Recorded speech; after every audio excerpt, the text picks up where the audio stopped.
Well, greetings and salutations, everybody. Welcome to my YouTube channel. My name is John Campea, and this is a companion video. What are companion videos? Well, you know that I'm awfully glad that you asked. You see, every day on the John Campea Show, Monday through Friday, we take some time and take live questions.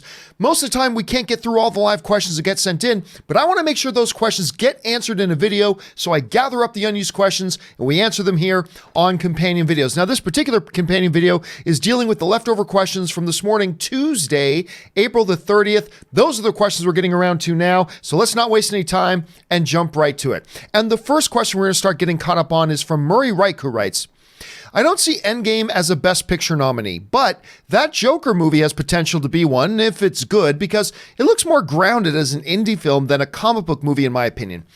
It's really difficult to say and comparing something like Endgame to a Joker movie because we've seen, at least most of us, have seen Endgame. We have not seen Joker. As a matter of fact, we've only seen nothing from Joker. We've seen one trailer and a few stills. That's all we've got. So let's not get into the possibilities of Joker being a Best Picture nominee when we don't even know anything about it. I mean, for all we know, Joker could be more comic booky than anything the MCU has done, right? We just don't know that yet. I just think, look, one of the great strengths of Endgame to me is the fan service of it. I mean, it is. Look, when you're getting certain scenes that clearly are not narratively driven, they're just there to give it to the fans, you know? That's not often the stuff you build best pictures around. But so I don't know. I think there's a chance in an era where Black Panther gets nominated for Best Picture. And I do think Endgame, I love Black Panther, but I do think Endgame's a better film than Black Panther. So in that era, I think it's possible. Now, I also think Infinity War was better than Endgame, and Infinity War didn't get a Best Picture nominee. But anyway, I think it's almost a virtual coin toss. Right now, I'm setting the over-under at 40% that it gets a Best Picture nomination. Will it? Let's see how the year starts to unfold. All right. Rodrigo Ortiz writes, Rob, did you like the movie Ransom? I know John did. Well, obviously Rob's not here right now, but I do believe he and I have talked about Ransom when talking about Mel Gibson and stuff, and I do believe he did like that movie, yes. But hey, bring it up sometime again because he'll probably want to answer that himself. Jackie Yang writes, if Kevin Feige was to leave the MCU today, would you be worried / concerned about the future of the MCU given since he was the big figure behind the MCU? Would I be concerned? Sure. Of course, you'd have to be concerned. Whenever a major piece of the puzzle is taken out, should you be concerned? Yes. Should you expect that things are going to go downhill? No, not at all. Part of the brilliance, look, being a good leader, part of being a really good leader is not only the specific skills you bring to the table, but it's also about the team you build around yourself, right? That's a big part of being a leader is the pieces. You're a big piece of the puzzle, yes. But a part of being a leader is about what are the other pieces that you put in place around you? And are they good enough pieces that if you're suddenly gone, maybe it won't be as good, but that it'll continue and be strong? Because look, if Kevin Feige were to leave tomorrow and all of a sudden the MCU collapses, then I would have to question how good of a job Kevin Feige did, right? I would have to question how good of a job did Kevin Feige do if he didn't, as a leader, build strong pieces around him. So should you be concerned? Of course, he's the major player in everything that the MCU is. He is the biggest reason it is where it is. But he's not the only reason. Concern? Yes. Expect disaster? No, not at all. Not at all. Okay, let's move on here. Kian Shingler writes, on the topic of underrated movies, what do you think about Lions for Lambs? Oh, it's great. 20% odds, 20% odd on Rotten Tomatoes, and fans 40%. If remembered correctly, I think it's brilliant. One of my top 5 favorites. Wait a minute. I'm thinking of the one with Robert Redford. So hold on a second. Let me, because maybe I'm wrong here.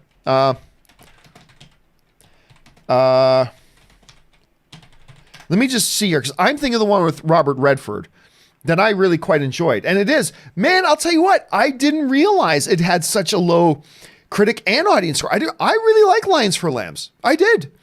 So I'm with you on that, Kian. I had a good, Meryl Streep was in it too. Tom Cruise was in it. I enjoyed the film. Now, was it in my top 20 of the year? No, but I actually quite enjoyed that film. I had no idea it was that lowly rated by everybody, but I don't care. I still like it anyway, so I'm with you on that, Kian. You and me are on that one. It's not one of my top 5 favorite movies. I don't know that I call it beyond brilliant and, Oscar contender, but I did enjoy it. I liked it. All right, Jabin Carter writes, "Hey, John, I've got comic book movie fatigue because I've seen Endgame 18 times in 3 days and I haven't slept." I doubt you've seen it 18 times, but I see what you're saying. That is the only way right now you can try to justify saying that there's any such thing as comic book fatigue right now, right? I mean, anybody who's been claiming comic book movie fatigue over the past couple of years is kind of being put to shame at the moment. Jack Dress writes, "Favorite Tom Cruise film? Mine's Risky Business." Oh, Risky Business is a fun one. Oddly enough, it's probably not even in my top 5. It's tough though. A Few Good Men is amazing. The Firm, I think, is amazing. It might actually be Edge of Tomorrow. Although I'm not 100%, I'd have to think about that. There are several really, really good ones. But those are the first 3 that come to my mind when I think. Right now, I'll say Edge of Tomorrow, but I reserve the right to change that when I think about other Tom Cruise films. But he's great. Ant Banks 1984 writes, "I know it's wrong for people to video parts of Endgame in the theaters, but it is entertaining hearing and seeing people's reaction to those moments." Yeah, no, I don't think there's ever any justification, Ant Banks, of anybody pulling out their phone and video recording something happening in a movie theater. Like, to me, when you go into a movie, there's a contract of trust. There's a contract of trust. It's like, hey, we're letting you into our movie theater. You're paying us the admission price, and we let you into our movie theater, and now there's a contract of trust. We'll give you the best presentation we can, but you act civilly. And part of acting civilly is not pulling out your phone and being a fucking jackass and stealing content that people spent years of their lives making so you can just take it and put it online. You're a first-rate jackass asshole if you do that. And by breaking that contract of trust, it just tells us what we already know about you. You're completely honorless. You have no honor. You have no code. You have no dignity. You're just a jerk. And I just see no justification, and I won't justify or give any credence to people who pull that kind of nonsense. And then you just end up ruining things for other people. So, nah, man, I give no justification to that whatsoever. Let's see here. Syrian Douglas writes, "Morning after Endgame, I cried in class, then I got home, cried myself to sleep, cried even more on my second viewing. The cycle continued 4 viewings in." That's cool. It's always great to hear. Now, I didn't cry myself during Endgame, but it's always great to hear, whether it's people jumping up and screaming or crying or laughing their guts out. It is always great to see and hear, either live or hearing about people having these great emotional interactions with movies. Because, as I've been saying a lot lately, movies are experiential events. And when you get such an experience that it brings that sort of reaction out of you, to me, that's always top notch. So I'm glad you had that, Syrian. All right, Stubble McShave writes, "I thought the Sonic trailer looked awful." And a lot of people did. A lot of people did. So maybe it's because I read so many people saying that they hated it. Like, I read a whole bunch of people saying how much they hate the new trailer before I watched the trailer. So then I watched it, and it wasn't as bad as I thought most people were making out to be. Like, it's not great, and it doesn't make me think the movie's going to be good, but I got to be honest. I thought it was cuter than I thought it would be. Not great, but I did think it was cuter than I thought it would be. Again, maybe that's just because I read so many negative thoughts on it first. I just thought it was going to be worse the way people made it out. But it is what it is. Kian Schingler writes, "I do also really like the final act." Probably talking about Endgame.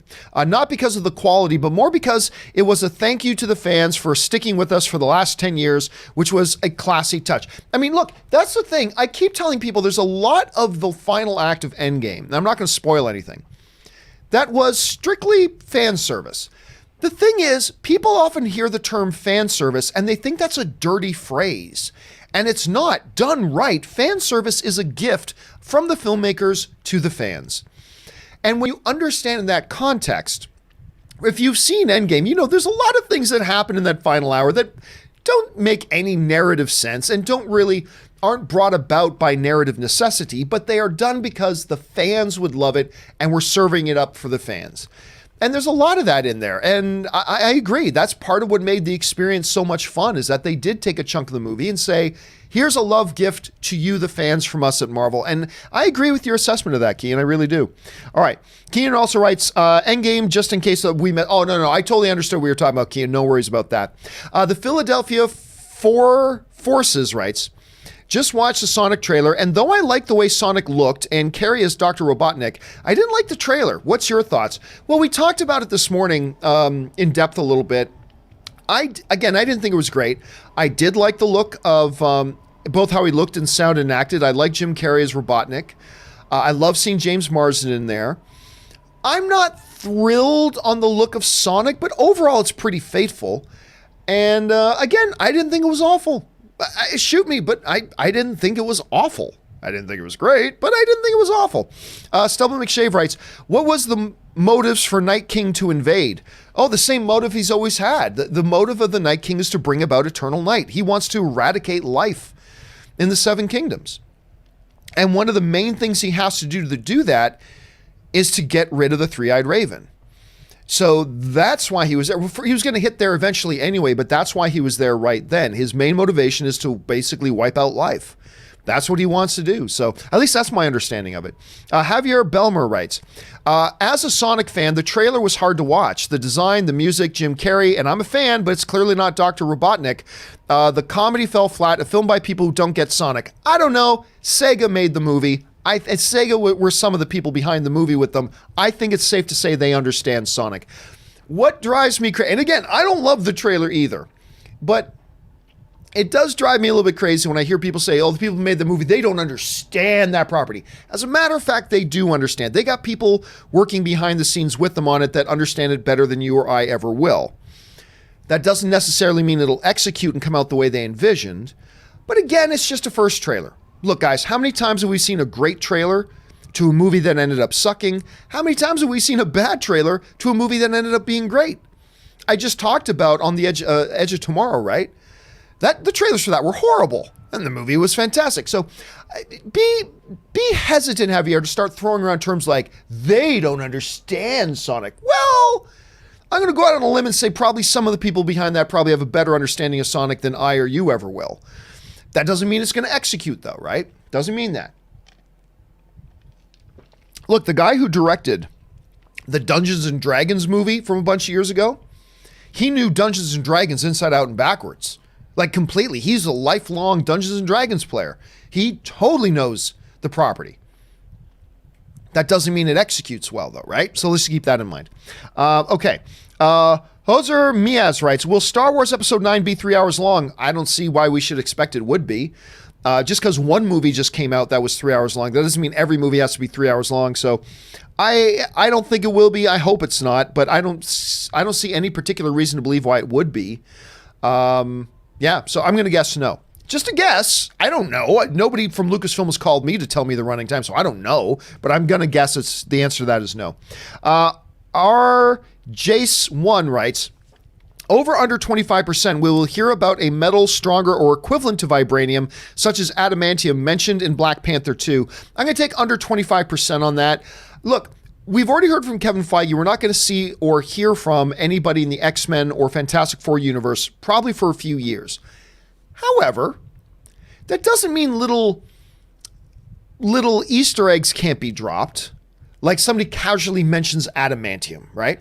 It's possible. I still don't think that's going to happen in Black Panther 2, but it's not an impossibility either. So I'll take under 25%, but not like 0 or 1 or 2, like higher than that. I'd probably put it closer to 10%. But it's certainly a possibility, but I'll take the under. ZCM Zombie Custom Maps writes, that Sonic trailer was so weird. I don't know what kind of tone this movie is going for, but Jim Carrey's mustache might. Hey, look, you know what? I agree with you on that. I didn't get a real good. Sometimes it's a little bit satirical and goofy. Then sometimes it felt like it tried to be a little something different. I agree with you. I'm not really quite sure what it was going for either. I still thought it was kind of cute, but I 100% stand behind your assessment of it. I don't really get a sense that it really knew what it was going for. Hopefully the movie does. We'll find out soon enough. Jay Meister writes, Sonic trailer is all wrong. Everything is wrong. No, that's not true. That's not true. Not everything is wrong. It's not all wrong. Maybe it's not what you would have done, but it's not all wrong. Again, not enough there to make me say it's a good trailer or anything like that, but it did a couple of things right, I think. Blue Rock writes, John/Rob, what do you think about Star Wars 9 theory with Palpatine possessing Vader's helmet and Kylo's been unknowingly talking to Palpatine all along? Nah. Look, for number one, he wasn't talking to Vader. It's just like, you got a baseball from your grandfather and you grab your baseball. Oh, granddad, what should I do? You're not literally having a conversation with your dad. And I personally, as a fan, I never interpreted it as Ben was literally having conversations with the ghost of Anakin Skywalker through the helmet. I never interpreted it that way. Hey, maybe JJ's going to say that's what he was doing, but as a fan, I never interpreted it that way. So no, I don't buy into that theory for that reason. It's not to say it's impossible. JJ can pull a rabbit out of his hat here. But like I said, just as a fan watching the movie, I never interpreted it that way. And I don't think that this theory holds much water. But you never know. We'll find out. Chris Parsons writes, did The Last Jedi hurt The Rise of Skywalker's chance of hitting 300 million 3-day opening? Or could a great marketing give Episode 9 a chance? Love the show. Did the divisive... Look, I think The Last Jedi is pretty good. But it was a divisive film. Did the divisiveness of that film hurt the chances of it hitting 300 million? Absolutely it did. Did it kill the chances of it hitting 300 million? No, didn't kill it, but it hurt it. It absolutely hurt. Of course it hurt it. Not that I ever thought that Star Wars Episode 9 was ever going to hit 300 million opening weekend anyway. I never did think that. I still don't think that Star Wars Episode 9 would hit 300 million. I never thought that at all. But if you're asking a question about did the divisiveness of The Last Jedi help or hurt its cause? Well, clearly it hurt it. How much it hurt it is totally up for debate. Maybe a little, maybe a lot, maybe somewhere in between. But it definitely is going to have an effect, an impact. But it doesn't kill its chances of hitting 300 million. But then again, I never thought it would hit 300 million in the first place. So that's just me. Cobra writes, Endgame first movie to make 1 billion domestic. It's possible. It's possible. We'll see. Right now, the closest movie to doing that was Star Wars The Force Awakens at $900 and something million. Number one, can it catch The Force Awakens? Maybe. If it does catch The Force Awakens, it's not all that far from $1 billion. Because to catch The Force Awakens means you're already in the mid 900 millions, right? So then it's just a hop, skip, and a jump to get to $1 billion. So it's not all that far off. It's not all that far off. I would give it a 50-50 chance right now. I'd give it a 50-50 chance. It's looking strong. The case to make it looks pretty strong, Cobra, right now. Ciela writes, do you think Endgame will make $3 billion? I don't think it will. Like right now, I'm not even sure it's going to catch Avatar 2.7. Then, even if it does catch Avatar 2.7, it's got to make another 300 million on top of that to get to, or close to 300 million on top of that to get to 3 billion. I don't think so, but look, at the pace it's on right now, and it's not going to maintain its pace. We all know that, fine. But even understanding the drop in pace, it's off to a really good start to get there. So, man, I really... 3 million was just 3 billion, I should say, was just one of those numbers that I thought was going to take forever to see a film do it. And it might very well be this one. Again, I don't think it will, but it's certainly at this point within a very realistic realm of possibility. So let's keep our eyes on it. MZod780 writes, watched the Sonic movie trailer, saw Jim Carrey at his peak Jim Carreyness. Now I have to watch the movie, even if it is a complete train wreck. And you might have just identified MZod exactly what it is for me. That, again, it's not a good trailer overall, but it was cuter than I thought. Maybe it was just the Jim Carrey stuff. It might just be Jim Carrey doing his Jim Carreyness in it that made me go, okay, I'm curious to see this. You might have just found what it is. And yeah, it was Jim Carrey at his Jim Carreyness that we haven't seen in a while. So I'm kind of curious to see what it is, even if, as you say, the movie is a train wreck, which it very well may be. Michael Jones writes, Did you see the Deadline article about Endgame's second weekend? Due to Fandango online pre-sales figures, industry estimates have Endgame doing 180 million or more on its second weekend. Yeah, but that's kind of expected, right? Like we've been saying, expect Endgame to take a 50 to 60% drop from weekend 1 to weekend 2. 180 would be right in there, anywhere from 175 to 185, and it's right in that window. So that's completely expected. I did see the article. Doesn't surprise me in the least. That's exactly where you and I and all of us thought it would end up anyway. Once it hit that, $357 million opening, 180 takes it right in that 50% window. So yeah, not really surprised. It can come in a little bit north of that too, or a little bit less, whatever. The key thing here is there's no real competition for it next week. Like, let's pull this up for a second. Let me go to Box Office Mojo for a second. It doesn't have any real competition for another couple of weeks. So we've got Endgame just opened. So what do we've got? We've got The Long Shot. I'm looking forward to Long Shot with Seth Rogen, but it's not going to pose any threat to doing even putting a dent in Endgame. Ugly Dolls is going to get out some families. Ugly Dolls is going to get out some families. That'll put a little chink in the armor. The Intruder, I don't think is going to do big business. So for the large most part, next weekend, Endgame isn't going to face any stiff competition. It's not until the following weekend, the Friday, May 10th weekend, that you've got Detective Pikachu. And Detective Pikachu, that's going to be one that I don't think, at one point I thought maybe it'll overtake Endgame for the number one spot, but once it opened at 350, 357, okay, no, I don't think it's going to I don't think Detective Pikachu is going to make 100, because right now I think Detective Pikachu would have to make $100 million in that opening weekend to pass Endgame, because I think Endgame is going to come in around 90 to $100 million on its third weekend. And if that's the case, that means Pikachu minimum's got to make $100 million to pass it, so I'm not so sure anymore, but it will put a dent. It will put a dent, but it's got a clear landing pad for a while, right? And that's totally working to its advantage. All right.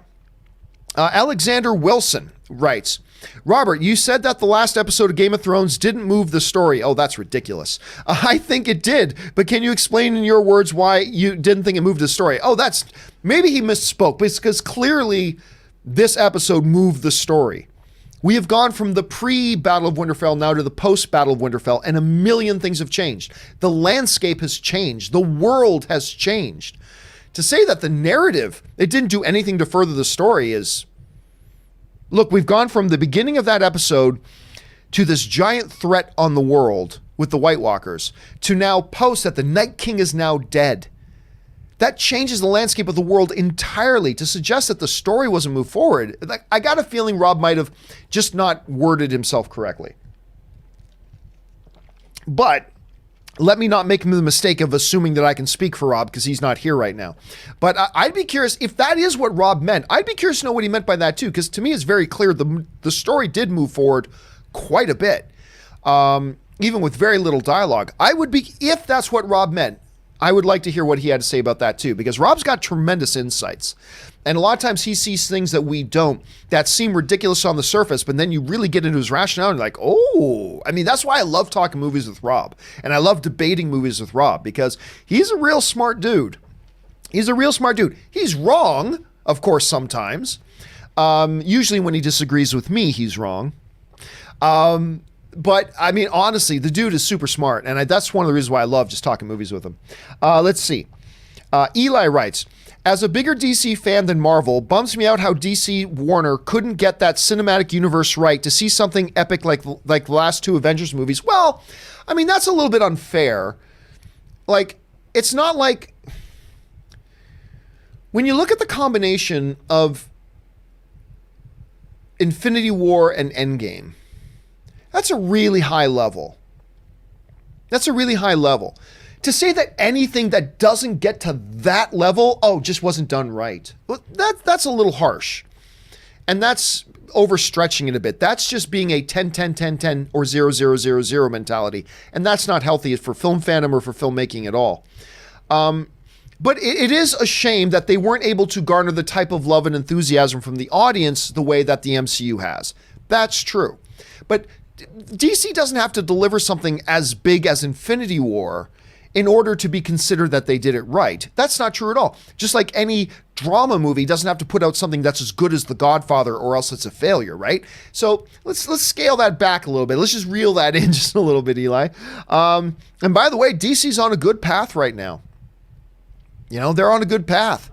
They're on a bit of a winning streak. It looks like they're paving the way for a really healthy future. Let's see where they are in a couple of years.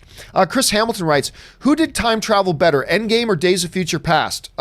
Days of Future Past. I'm not saying Days of Future Past is the better movie, but they did time travel better, I think, in my opinion. Man, I'm totally gonna mispronounce your name, but I'm gonna try. Baran Idharan writes, Black Panther and The Force Awakens both had holiday first Mondays. That's true. Endgame's far more impressive. Look, at the end of the day, it's all about wins and losses. Who is ahead of who? Black Panther and The Force Awakens are ahead of it. And was the holiday Monday a contributing factor? Absolutely. You can't deny that it was. Can you say for certain that it would be different if it wasn't there? I don't think you can say that for certain, but it certainly was a contributing factor. Absolutely. And again, I think the bigger factor was that you're talking about a Monday with a 3-hour movie. And can you imagine how much money Endgame would have made if it was 2.5 hours long instead of 3? The mind boggles thinking about it, but at any rate. But it's especially relevant once you get into a weekday. A 3-hour movie on a Monday is particularly hard because instead of 3 potential screenings, you've only got 2. That's 33% right there. When it's 7 screenings instead of 8, that's a much smaller percentage. 2 out of 3 or 1 out of the 3 gone, it makes it a lot more difficult. And for most people, they could only go on a Monday after hours, after school, after work, whatever. Can't be out too late because you got to work or go to school the next day. I think that had a bigger factor, the fact that it was just a Monday for a 3-hour movie. But that sets up the second weekend to be really, really impressive. So let's keep our eyes on that. But you're absolutely right. The holiday Monday aspect absolutely was a factor. There's no doubt about that. Marie Seifring writes, thoughts on The Intern with Robert De Niro and Anne Hathaway? I liked it. I liked the portrayal of a professional friendship instead of rom-com. I liked it. And I remember I saw it with a few people and we didn't actually have high hopes for it. It didn't look particularly strong to me. But, I like Anne Hathaway. I like Robert De Niro. So, yeah, and the trailer was kind of cute. So I went to go see it. I thought it was a very charming movie. It was much better than it led on. Top 10 movie of the year? No. But I thought it was quite a charming movie. And I ended up enjoying it a lot more than I thought I would have, Marie. Jerry Manian writes, so happy Brendan Fraser is back acting at Doom Patrol. I love him in Doom Patrol. Now, granted, we don't get to see his face an awful lot. We only get to see his face now and again. But even just the way he does the character, I love that character. Robot is my favorite character in the show. And I am just digging Doom Patrol. And you guys, I wasn't even going to watch it, but you guys convinced me to check it out. And I'm so glad you did because this show is outstanding. It's so different and weird and it just tackles things you never would think they would tackle in something like this. Like the story right now with Larry, I should say, and his old flame. And I just watched the latest episode. Oh my God, you never think they would tackle dramatic subject matter like this in a superhero show, right? But they do. And it's constantly impressing me. The stuff they're doing with Jane and Brendan, Fraser with his daughter issues and all, they just do such wonderful stuff. I am eating this show up so much, man, so much. Dan M writes, since WandaVision show is coming to Disney Plus, do you think Scarlet Witch won't be continuing in the MCU movies? I really like I really like the character progression so far. I think they could do her solo movie, maybe? Whew, that's a good question. Well, let's put it to this. We've got a Falcon and Winter Soldier show coming. And I don't believe for a second that we've seen the last of Sam or Buck in the movie universe. I don't believe for a second we've seen the last of them in the movie universe. So, if they're getting a show, and I believe we will see them at some point again in the movies, then why not Wanda or Vision for that matter? Why not Wanda and Vision? Yeah, I don't think them getting a show means automatically we won't see them in the movie universe again. Would they get their own solo movies though? That's another question. I think it's less likely we'll see them get solo movies. If they're getting solo TV shows, I think it's less likely we'll see them get solo movies. But I don't think it precludes them from popping up in the cinematic universe in either in a team-up sort of show or in some sort of ensemble show, like an ensemble movie, I should say. But their own solo thing, that might be less likely since they're getting their own solo TV shows. So in the movie universe, yes, solo movies, I'm gonna guess not, but hey, let's see what Marvel's got in mind. It's a lot of question marks surrounding that. Sujith writes, agree with Rob on Fast and Furious. I'm a racing fan. I want real cars, be it American muscle, Japanese imports, or European supercars on real streets. And that's cool, Sujith. I don't poo-poo on you for wanting that. I don't poo-poo on Robert for wanting that. All I'm saying is, you're talking about going back to when nobody watched those movies. I shouldn't say nobody, but you're going back to a time when a Fast and Furious movie's made $200 million, $300 million. Now they make $900 million, $1 billion. Now they do those. I just don't see why the film producers would go, let's go back to making the type of films we made when we were only making $200 million and $300 million an episode. That doesn't seem like good business. It doesn't seem smart, and it doesn't seem like the direction where they are right now. Now, look, I'm not saying that there's not validity in doing those types of movies. All I'm saying is it's unlikely you're going to see them because it would be a bad business decision to do it. The movies you make now make almost triple what the movies you made then made. And the Fast and Furious has evolved. But again, that doesn't mean you shouldn't want to see those types of things if that's what you're into. I'm just saying, put yourself in their shoes. You made those types of movies, you made X amount of dollars. Now you're making these types of movies and you're making nearly triple that. What's the better business decision? And that's all I'm saying. That is all I'm saying. I'm not taking away from your desire to see those types or Rob's desire to see those types. I'm just saying, if you're the producers, why would you do it? Why would you do it? Anyway, that's just my kind of thought on that.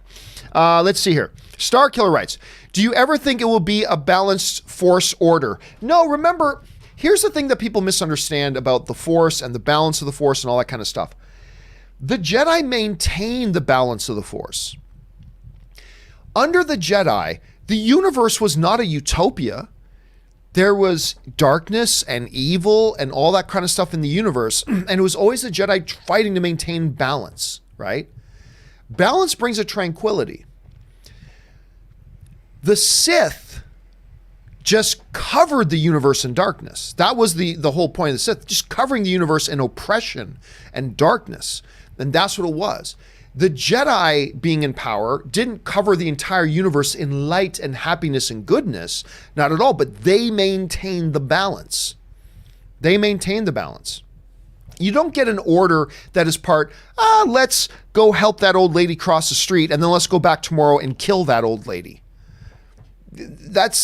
No, I don't think we're going to get a force order that is like, let's go kill some people tomorrow and then let's go help some people the next day.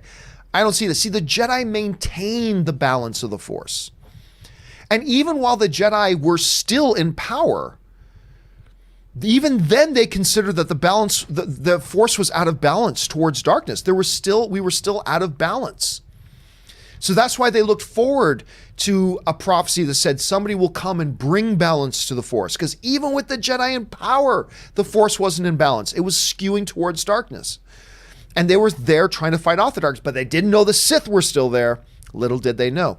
So no, I don't ever think we'll see a balanced Force order. I don't think we're going to see gray Jedi in the movie universe. But just because I don't think they're going to do that doesn't mean they won't do it. They very well may. Let's see what JJ's got up his sleeve. Square Wheel writes, I'd rather have a 4D condom. I'm not quite sure what that's a reference to, but that's an intriguing proposition, Square.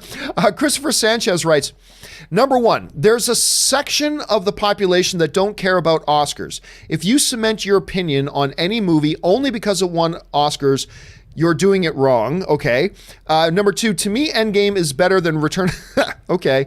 To me, Endgame is better than Return of the King because I'll never have the same emotional connection to Lord of the Rings as I have with Avengers. That's cool. I mean, it's cool to say, everybody thinks they're cool by saying that, oh, I'm cool because I'm saying forget what the Oscars say. But remember what it is specifically you're saying when you say that. It's not the Oscars. It's Steven Spielberg. It's Martin Scorsese. It's all these people who make up the Oscars, film professionals who've been doing it for decades and decades and decades and decades. The Oscars matter. Are they the be-all, end-all? And the only thing you should base your opinion on? Absolutely not. No. Is this something to be discarded out of hand? That's about as intelligent as saying, I've got 7 Hall of Fame NFL coaches right here, and I'm not even going to listen to their advice about how I should line up my fantasy league this week. I'm not saying you should take everything they say, but just dismiss their advice out of hand, that would be pretty idiotic, wouldn't it? If I had 7 NFL Hall of Fame coaches right there giving me their insight, people who know football 1,000 times better than I ever will in my life, should I just discard what they have to say? No, you shouldn't. Should you just do what they say? No, but there's a middle ground. There's a middle ground.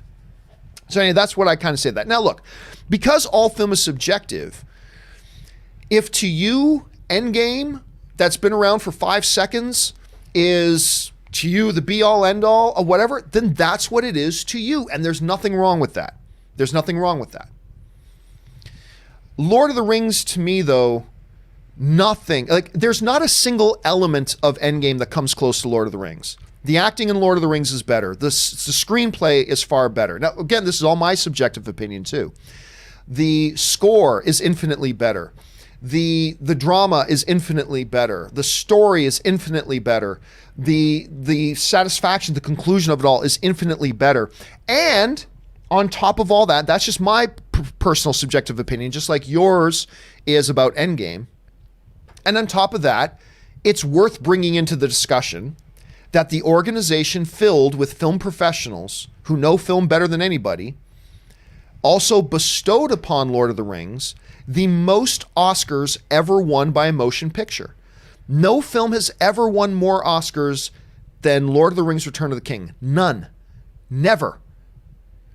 And if you don't think that's relevant to bring into the conversation, then I simply don't know what to say to you. Again, I'm not saying that's the be-all, end-all, but if you're saying that's not relevant to the conversation, then it's like, really? The opinion of the world's foremost experts on movies isn't relevant to the conversation? Of course it's relevant to the conversation. Of course it's relevant to bring it up. If you get into a discussion about the greatest actors of all time, you'd be ridiculous not to mention, well, hey, you know, Tom Hanks won 2 Best Actor Oscars back to back. Now, that doesn't settle the argument, but it's totally relevant to the discussion and totally something that should be taken into consideration. And that's all I'm saying when it comes to talking about like the place of Lord of the Rings: Return of the King. I think it's silly and naive to say that the Academy bestowing the most Oscars ever on that particular movie isn't relevant to the conversation is silly. That's a silly notion. Again, not saying it's the be-all and end-all. It doesn't settle the notion. It doesn't settle the debate. Not at all. But I think it's silly and naive to say that shouldn't even be part of the conversation. Of course it should be part of the conversation. It's the world's foremost experts on movies and movie making and who've done it their whole lives in decades and decades and decades. Actors, directors, writers, studio people, industry people, blah, blah, blah. All their expertise. And they bestowed the most Academy Awards ever in history. At least no other film has ever won more. 2 others have won 11, but no film has ever won more Academy Awards than Lord of the Rings: Return of the King. And trying to bolster your own position by saying that that is irrelevant is nonsense. That's nonsense, buddy. It's nonsense. Now, that doesn't take away from your subjective experience with Endgame, not at all.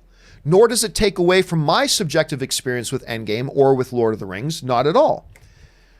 But if you're going to get into that discussion, you cannot say that what it did at the Oscars is irrelevant to the discussion. Nonsense. Be all and end all, that's also nonsense. But not relevant to the discussion, totally nonsense. Anyway, that's just my thoughts on that. Okay.